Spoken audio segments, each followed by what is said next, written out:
Buenas tardes, licenciado. Buenas tardes, Nick. Oye, si me escuchan, no tienen problema. Buenas tardes, licenciado. Sí, lo escuchamos, Nick. Muy bien. Sí, yo traté de mejorar mi calidad de internet también. Espero que se note un poco la diferencia. De igual manera, pues espero que ya no vuelva a ocurrir ese inconveniente.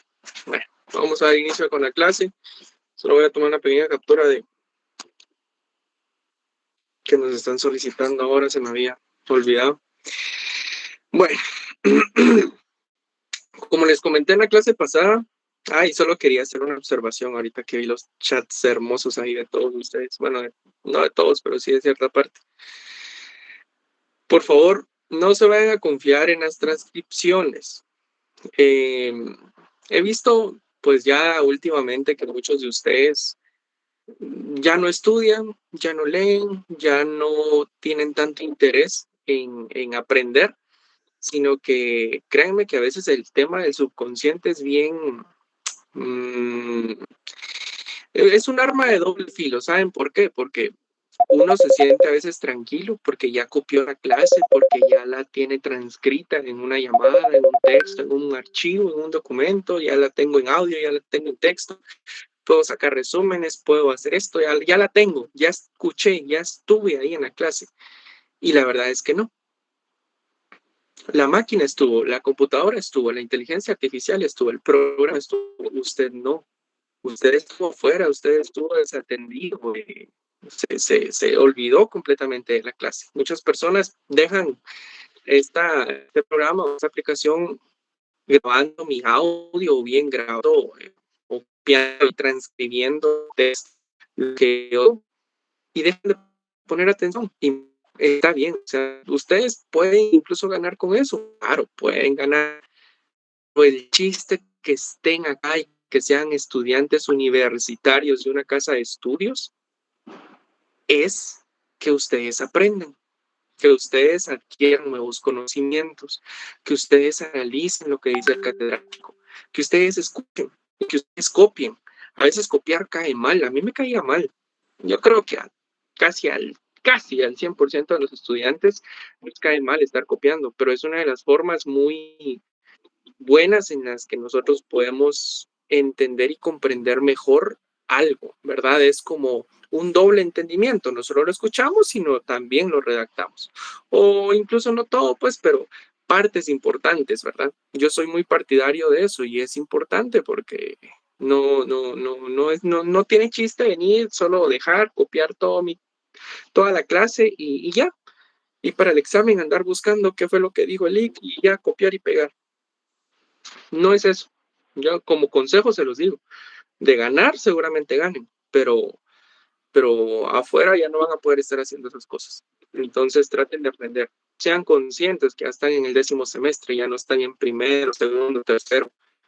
Ya son todos adultos, seguramente algunos entraron incluso de 17 años, como fue mi caso, a la universidad, pero ahorita ya todos son adultos y parte de eso también es ser responsables en recibir las clases bien, ¿verdad? Voy a aceptar a unos compañeros. Para los compañeros que acaban de entrar, qué montón son. Por favor, que sea la última vez que entran tarde. Yo ya no voy a seguir dando más tiempo después y ya no van a poder seguir ingresando. Bueno, vamos a dar inicio. La clase de hoy corresponde a la historia de los impuestos. Es una clase que yo les había comentado el día lunes que les iba a impartir, ¿verdad? Una clase bastante interesante desde mi punto de vista y que no va a ser por gusto, puesto que yo bastantes conceptos, ideas y pues definiciones, si lo quieren ver así, de esta clase sí las implemento en el primer examen parcial. Me gusta. Entonces, por favor, quiero que pongan atención con todo lo que les voy a ir explicando, ¿ya? Detalladamente. Si tienen alguna duda me dicen al final y si no, pues vamos a continuar. Cuando yo les diga, miren, esto deberían de anotarlo o apuntarlo, por favor aprovechen eso también porque no es que yo les esté comentando siempre eso, ¿verdad? Les coloqué 3 imágenes, yo creo que las pueden ver. 3 imágenes así rápidas. A veces las imágenes nos ayudan un poquito a contextualizarnos más de, de lo que se está escuchando, ¿verdad? Entonces espero que les sea de utilidad, más como tal el contenido está en lo que les voy a comentar. El tema de los impuestos, pues como bien sabrán, no nació de la noche a la mañana, no es algo con lo que los estados ya vengan, como se van a enterar ahorita, sino sí ha sido como bien un método bastante elaborado, ¿ya? Y por qué no, ¿verdad? Si es para recolectar impuestos, bastante elaborado y que se ha ido afinando a lo largo del tiempo. Tiene un origen. Seguramente el origen que yo les voy a explicar ahorita o a comentar a grosso modo, pues es muy probable que no sea el verdadero.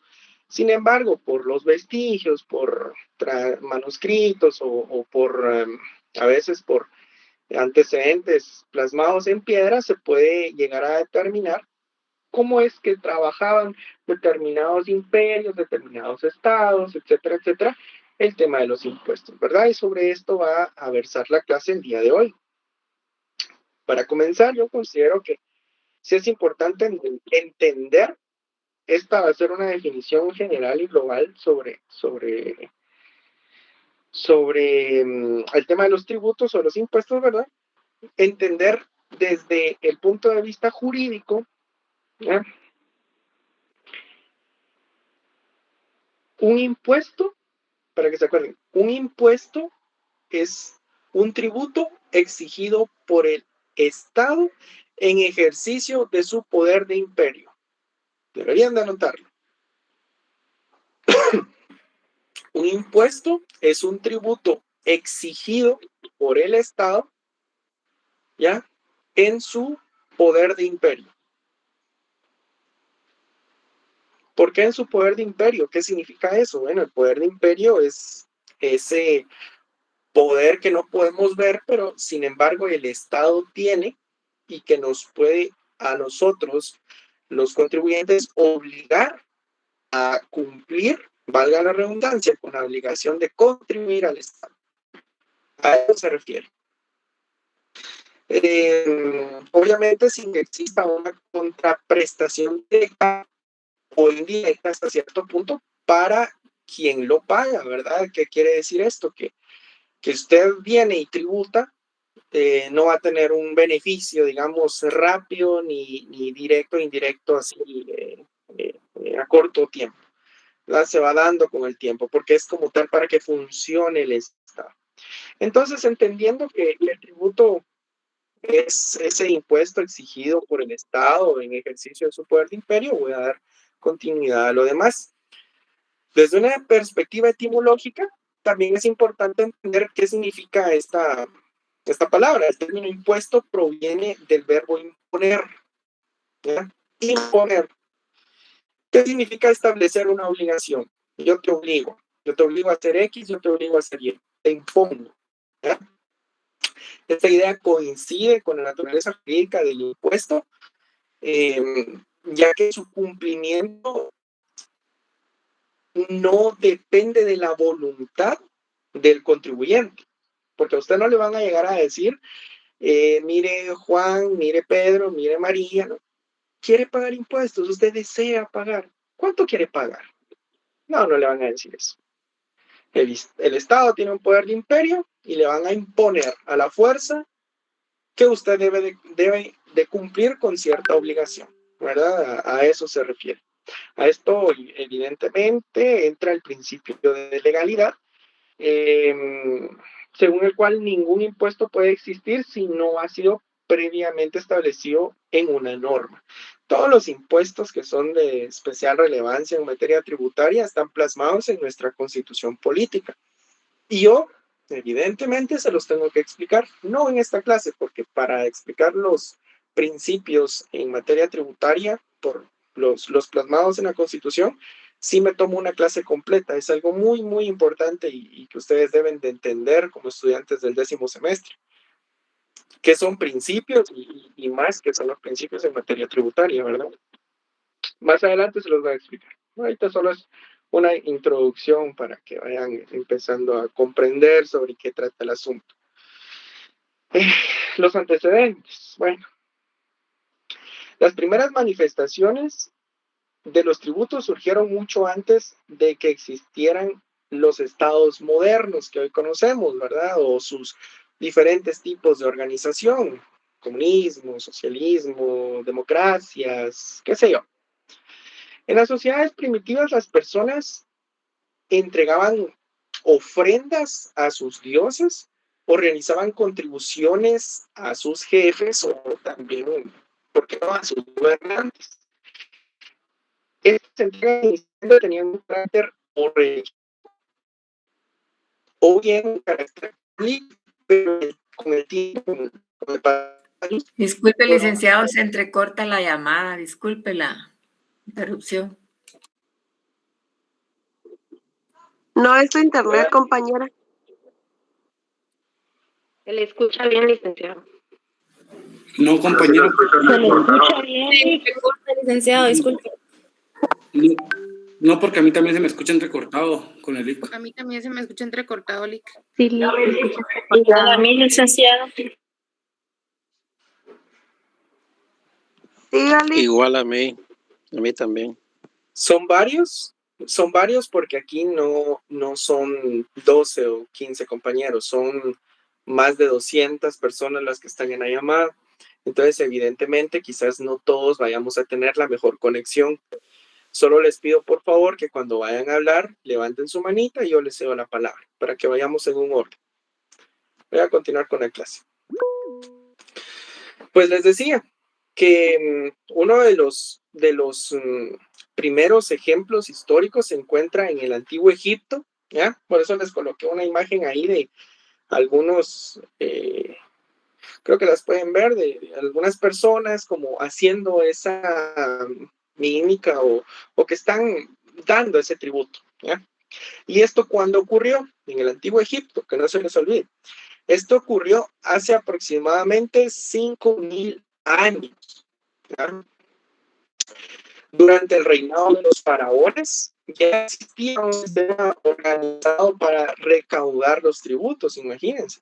Y evidentemente, ¿por qué no, verdad? Si era un imperio que dominaba en ese entonces. Cada cierto tiempo, el faraón recorría su territorio en una ceremonia conocida como el seguimiento de Horus. Esto yo siempre lo repito en mis clases. O sea, digamos que él venía, iba con su gente y realizaba esa ceremonia que le decían el seguimiento de Horus, que era ir y visitar a todos o gran parte de los miembros de ese imperio. Durante este recorrido se realizaban censos. Todos sabemos que son los censos, ¿verdad? Se realizaban censos, pero eran censos de ganado y de producción agrícola. ¿Y por qué de ganado y de producción agrícola? Simple, eran las únicas dos formas de poder tributar en ese entonces. Ganado, producción agrícola, qué sé yo, granos, cebada, trigo, lo que sembraron. ¿Y qué objeto tenía? Tenía que determinar cuánto debía de aportar cada uno a la comunidad. Ese era el verdadero objeto. O sea que eran bien inteligentes. Él iba, realizaba su ronda, digamos así, que le llamaban el seguimiento de Horus, lo adoraban en el camino y de paso iban, ¿qué? Como fiscalizando, digamos, la producción de los miembros del imperio y aquí saber cuánto debían de tributar o de pagar, ¿verdad? Los productores agrícolas entregaban parte de sus cosechas, los artesanos contribuían con parte de la producción que ellos tuvieran y los militares entregaban bienes, objetos de las campañas militares que tuvieran. La recaudación estaba a cargo de los escribas. Los escribas eran como funcionarios especializados que registraban los bienes y calculaban las contribuciones correspondientes. Eran como una especie de notarios hoy en día, ¿verdad? Llevaban cálculos y los iban plasmando en escritura. Y es importante señalar que en esta época los impuestos no se pagaban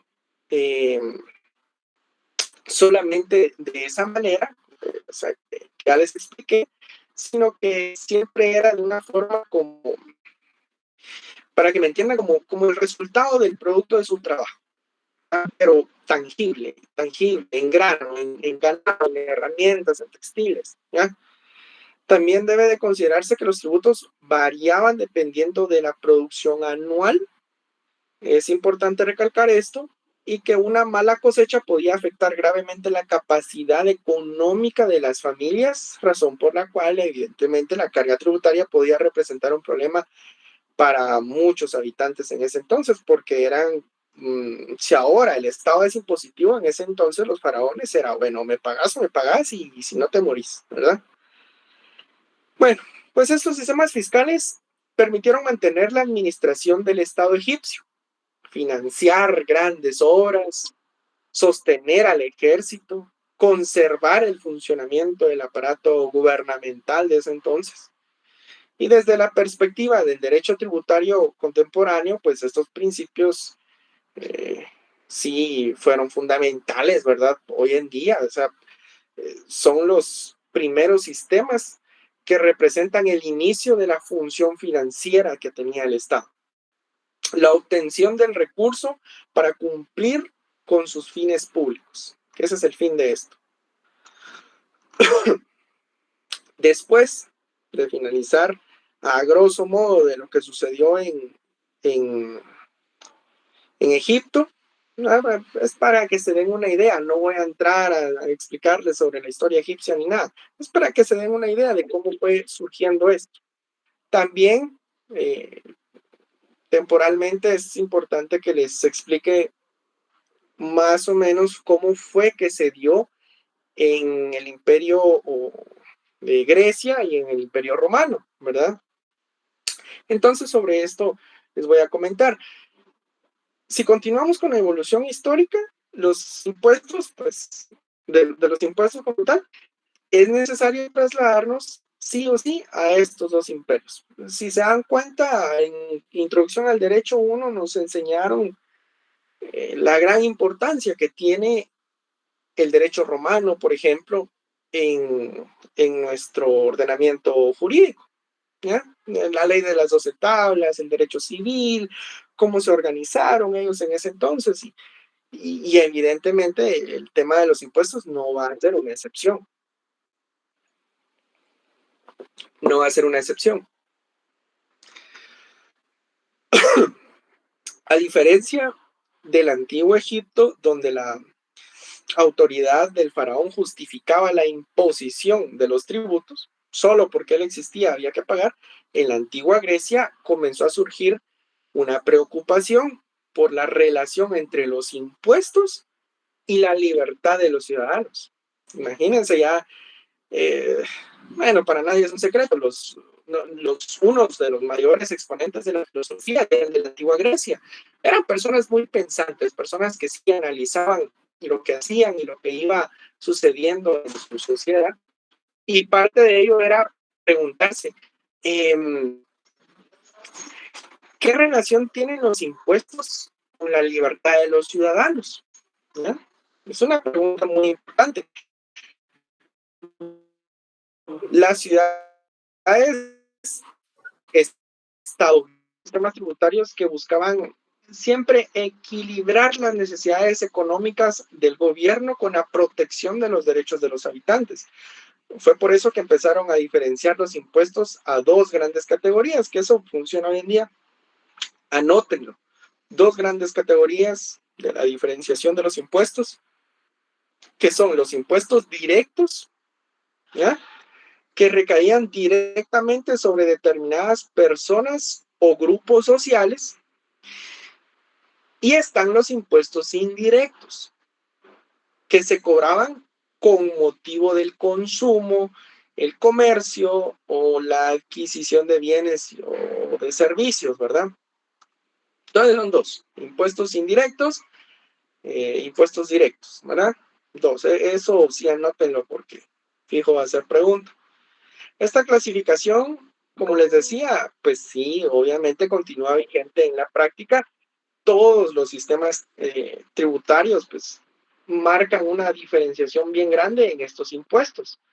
Pero en la actualidad sigue siendo lo mismo. Impuestos directos, impuestos indirectos, ¿verdad? Impuestos que nos cobran directamente a nosotros, impuestos que pagamos a veces sin que nos demos cuenta.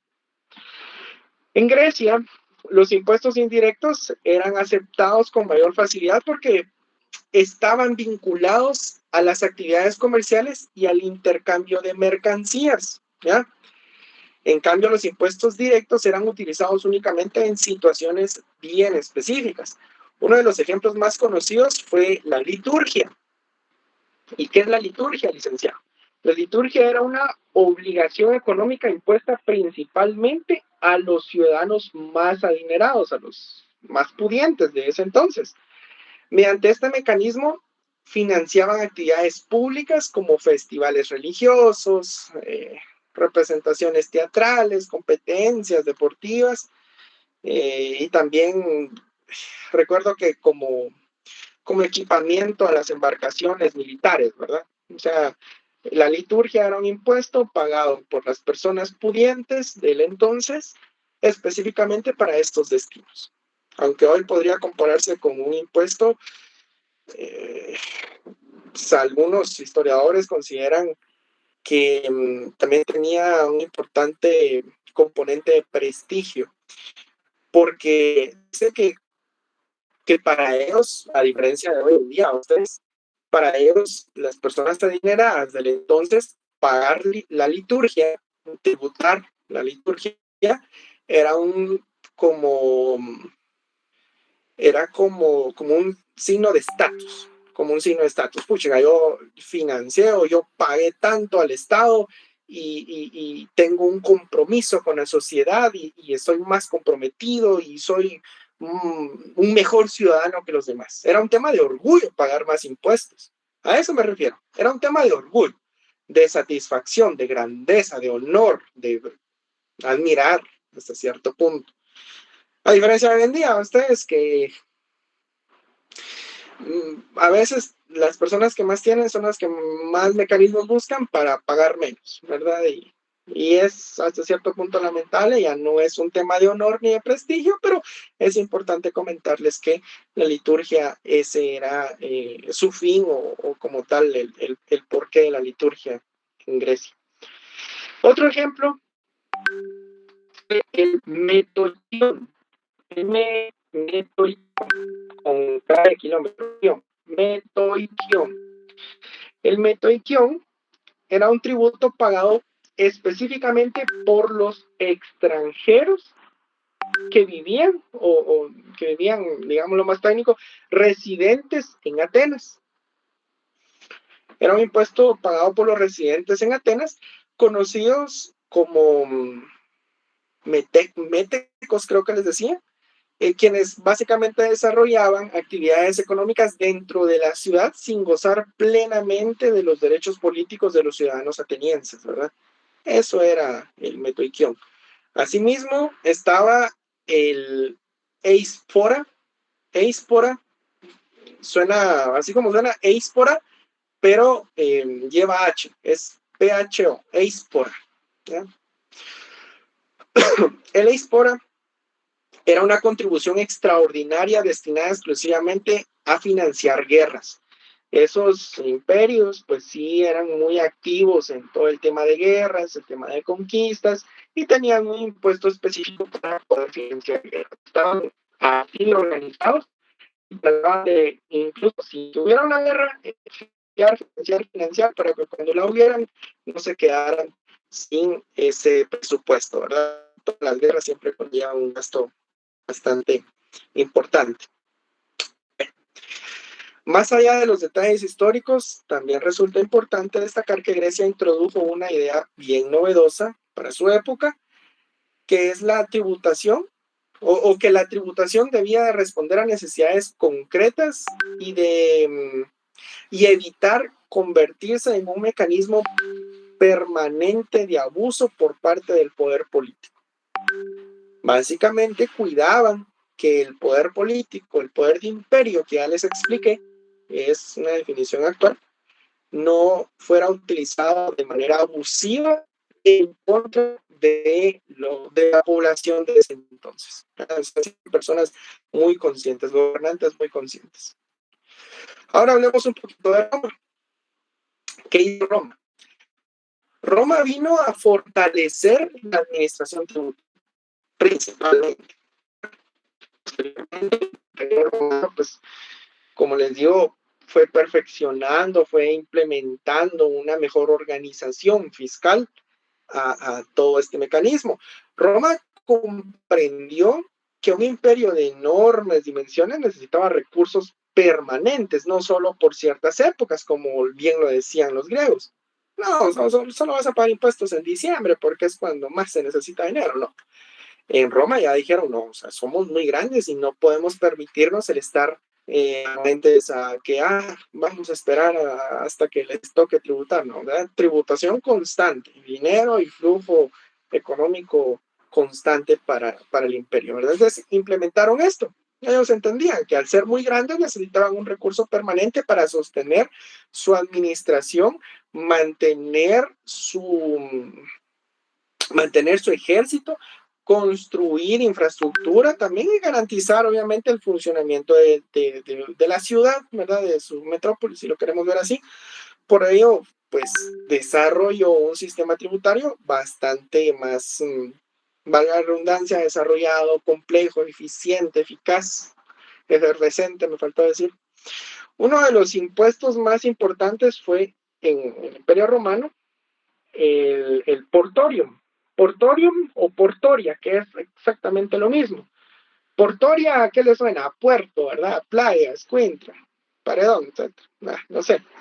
Un tributo, para que se den una idea, un tributo aduanero que grava la imposición y exportación de mercancías. A eso se refería portoria. La importación y exportación de mercancías, el impuesto novedoso, bastante eficaz y se llamaba portoria. Este impuesto favoreció el control del comercio dentro del imperio y pues sí, llegó a constituir uno de los antecedentes históricos de los actuales derechos arancelarios que tenemos, ¿verdad? Asimismo, los impuestos permitían financiar diversas actividades, como ya les había dicho, pero en la época romana eran más específicos, los destinaban a la distribución gratuita de alimentos, porque ellos ya lo tenían, al mantenimiento de las vías públicas, que es algo equivalente al presupuesto que se va para Covial y que van a chapear y que van a cortar y que van a aplanar las carreteras y pasan el patrón y todo eso, ¿verdad ustedes? Para los que lo han visto. Los sistemas de abastecimiento de agua mediante acueductos también tenían estos sistemas, las ternas o los baños públicos, seguridad urbana, espectáculos públicos y actividades recreativas. O sea, digamos que ellos destinaban los impuestos, como ya evidentemente eran una sociedad un poco más avanzada, más evolucionada, los destinaban para situaciones más complicadas, ¿verdad? Más específicas. O sea, fueron mejorando el sistema tributario. Sin embargo, una parte muy importante de las recaudaciones eran destinadas al mantenimiento del ejército romano, que tan famoso es el ejército, indispensable para construir la expansión constante que tuvo el imperio y asimismo su estabilidad. Hay un dato interesante y es que durante el gobierno de Julio César se estableció un impuesto equivalente al 1% sobre determinadas ventas, ¿ya? O sea, digamos que fue como el inicio de un impuesto al valor agregado, básicamente, pero era de 1%. Posteriormente, bajo el mandato de César Augusto, ese porcentaje sí llegó a aumentar, aumentó al 4%, además de impulsarse también importantes reformas administrativas, hacer más eficiente el sistema de recaudación, ¿verdad? Que ahora, pues, ese impuesto ronda por el 12%. Si no estoy mal, porque hace poco cambió, si hablamos de IVA específicamente. Antes creo que era para 350,000, ahora creo que es ronda, o si no estoy mal, los 400 o los 500,000. O sea, a partir de 500,000 usted ya paga, entonces abajo paga 5, ¿verdad? pequeño contribuyente. Más adelante les explico todo esto, de cómo está estructurado todo ese sistema de impuestos en la actualidad, ¿verdad? Aquí en nuestro país. Les decía que entre todas esas reformas administrativas para mejorar la recaudación de impuestos, se destaca la disminución del protagonismo de los llamados publicanos, ¿ya? Que eran particulares que anteriormente cobraban impuestos por cuenta del Estado y que frecuentemente incurrían en abusos, o sea que como que tenían personas destinadas específicamente a cobrar esos impuestos y seguramente por temas de soborno, temas de corrupción, pues sí trataban de aprovecharse, eran abusivos y vino César Augusto y subió un poco más la tasa de impuestos, pero mejoró para que fuera más justa y equitativa la recaudación, el sistema de la redundancia, recaudación de impuestos. Además, Augusto también creó un impuesto del 5% sobre las herencias, fíjense ustedes, destinado a financiar un fondo especial para el retiro de los soldados veteranos. ¿Ya? Qué importante esto, porque como era un soldado, Roma sabe que desde que nacían hasta que se dedicaban 100% a entrenar y a ser soldados y a tener solo esa mentalidad, no trabajaban, no eran herreros, no eran carpinteros, no eran nada de eso, no generaban dinero. Entonces, él implementó eso, digamos, que era como una pseudo jubilación de ese entonces, que pagaba la población, ¿eh? 5% sobre las herencias, y servía para mantener a los soldados retirados, ¿verdad? Muy, muy interesante la organización que ellos tenían.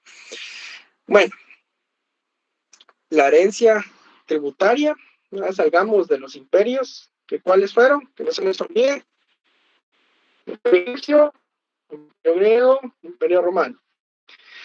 Si hablamos sobre la herencia tributaria, para la Edad Media, que estamos un poco más cerca, y los estados modernos, específicamente las experiencias, obviamente, de Egipto, de Grecia y de Roma, sirven de base para el desarrollo de los sistemas tributarios europeos de la Edad Media, ¿verdad? Con el paso de los siglos, pues fueron apareciendo nuevos tributos sobre tierras, sobre el comercio, las actividades económicas, el patrimonio incluso. Posteriormente, el fortalecimiento de las monarquías, que ya se fueron dando las monarquías, y el nacimiento de los estados modernos, la tributación, pues sí llegó a adquirir un carácter cada vez más técnico y permanente, ¿verdad? De esa evolución histórica que se fue dando a causa de estos tres imperios. Pero los estados modernos tienen un funcionamiento bien interesante y también tiene su origen, ¿verdad? Si ya vimos un origen realmente histórico del cual su porcentaje de veracidad no sé decir si es el 50, el 60, el 90 o el 20, es lo que está en los libros, es lo que está en libros internacionales en materia de impuestos. Esto no me gusta mandar ningún libro porque por lo general libros matemáticos que implementen lo que les estoy diciendo no hay. Hablan un poquito de historia del país y hasta ahí se queda. Pero bueno, a mí me gusta ahondar un poquito más al respecto. Ya hablamos sobre Grecia, sobre Roma, sobre Egipto. Ahora hablemos sobre la independencia de las 13 colonias y la tributación, que eso también es importante. Podría hablarles de cómo surgieron los impuestos, no sé, en la India, en el continente asiático, pero no tiene chiste ni lógica, ¿verdad? Que es una forma muy interesante, les cuento, pero no tiene lógica. Mejor me vengo para acá, al continente norteamericano actualmente, que en el entonces en que se dio y surgió todo esto eran las 13 colonias.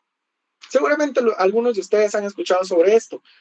Uno de los acontecimientos históricos más importantes relacionados con la tributación fue la independencia de las 13 colonias británicas en América del Norte. América del Norte, 13 colonias británicas, o sea que colonias de Gran Bretaña en la actual América del Norte, sí, efectivamente así fue. Durante los siglos,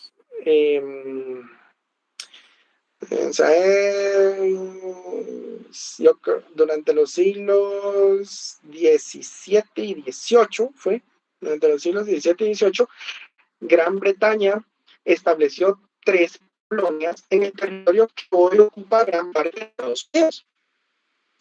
Estas colonias tenían una relación política con la corona británica. ¿Ya? Era un sistema de esa índole. Sin embargo, entre 1750 y 1760, más o menos, que se dio el tema de la Guerra de los 7 años, aproximadamente, creo que era del 56 para el 63, si no estoy mal, se dio la Guerra de los 7 años, que fue un conflicto en el que Gran Bretaña obtuvo la victoria, pero también generó un enorme gasto para la corona, ¿ya? Porque pues estar en una guerra y más ganar una guerra es sumamente costoso. Tienen que financiar ejércitos, armas, comida.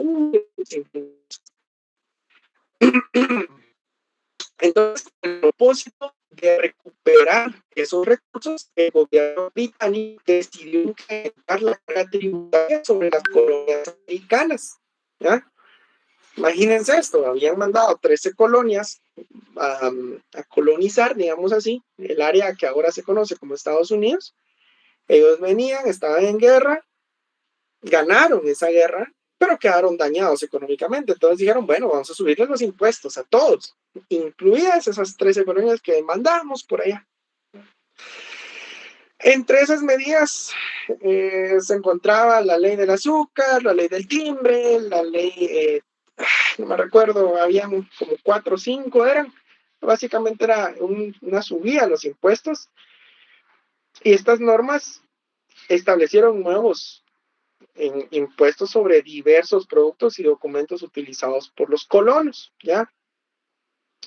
El principal problema no era únicamente el aumento de los impuestos, sino que los colonos consideraban injusto ser grabados, o sea, que les cobraran impuestos, ser grabados por un parlamento en el que no tenían representación política, porque las 13 colonias no tenían representación política en Gran Bretaña en ese entonces. Entonces decían, bueno, ¿cómo si yo no tengo representación vamos a pagarte impuestos, a tributarte? De ahí salió una frase que en español me la sé nada más, que es, no hay tributación sin representación, ¿ya? No hay tributación sin representación. Ellos decían eso, como un eslogan político, digamos. Y pues este principio sostenía que ningún pueblo debía de ser obligado a pagar impuestos si no participaba en las decisiones políticas que organizaban a causa de esos mismos tributos, ¿verdad? Entonces, ¿qué se dio a consecuencia de todo esto?